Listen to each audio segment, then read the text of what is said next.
Before you call me cold or cruel, listen to my story. It took me years to plan my revenge, not out of hate, but out of heartbreak. Because when the person you trust most betrays you, something inside you dies quietly. And sometimes, the only way to bring peace back is to let justice speak louder than anger. My name is Mark, and I was married to Sophie for 12 years. We met in college. She was a writer, I was studying business. She had this laughter that could fill a whole room, and I was the quiet type who couldn't believe someone like her wanted someone like me. We got married young, full of dreams and promises. She said she wanted a small house, 2 kids, and a life filled with laughter. And for a while it really felt like that dream came true. I built a business from scratch, a small construction company, and we lived comfortably. But behind all that comfort, something dark was growing. It started small, late-night messages, work calls that lasted too long. Suddenly she was busy with friends every weekend. I ignored it at first. I trusted her completely. She had stood by me when I was broke and struggling, so why would she lie now? But then one night, while cleaning the kitchen, her phone buzzed. A message flashed across the screen from a man named Evan. It said, "Last night was amazing, same time next week?" I froze. My whole body went cold. When she walked in, smiling, asking what I wanted for dinner, I couldn't even answer. That night, while she slept, I went through her messages, and what I saw broke me completely. Months of secret meetings, pictures, lies told about me to make him feel like her hero. She called him her escape. I didn't confront her right away. I didn't scream or pack my bags. I just stared at the ceiling that night and promised myself one thing: I wouldn't lose control. I'd let her think she won. For weeks I acted normal, kissed her good morning, helped her with chores, smiled at family dinners, but in my mind I was planning. Every lie she told me became another brick in the wall I was building between us. Then I started quietly preparing. I changed our business accounts, separating her name from everything.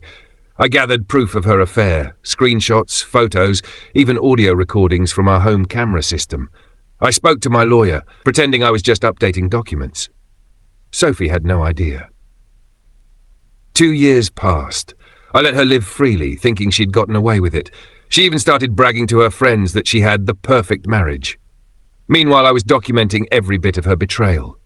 Then, when the time was right, when my business hit a new level of success, I made my move. I invited her out to dinner, just like old times. I told her we should celebrate how far we'd come together.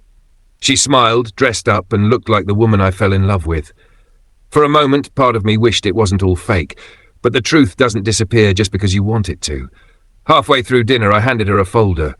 She looked confused. "What's this?" she asked. "Divorce papers," I said quietly, "and all the proof I need." Her face went pale. "Mark, I can explain." "No," I said calmly. "You had 2 years to explain. You didn't." I stood up and left. She followed me into the parking lot, crying, begging, saying she'd made a mistake. But all I could think about was every night I spent awake, wondering what I did wrong, when it was never me at all. Over the next few weeks, she tried everything. Apologies, guilt, even threats. But my lawyer had already taken care of everything. The house, the accounts, the business, everything was legally mine. I didn't destroy her financially, but I made sure she'd feel the weight of her choices. A few months later, I learned that the man she cheated with, Evan, had left her. She had lost everything: her husband, her home, and her reputation. 3 years later, I'm still single. People ask if I've moved on. The truth, I have. But not to another person, to peace. I realized revenge isn't about ruining someone else's life. It's about reclaiming your own. Sometimes the sweetest revenge is success, quiet, calm, and untouchable. Sophie once told me, "You're too patient, Mark. That's your weakness." She was wrong. My patience became my strength, the strength to watch everything fall apart and still walk away with dignity. If you've ever been betrayed, don't waste your life chasing revenge. Just rise higher. Let time do what anger never can, heal and humble. If you liked the video, please subscribe and turn on notifications.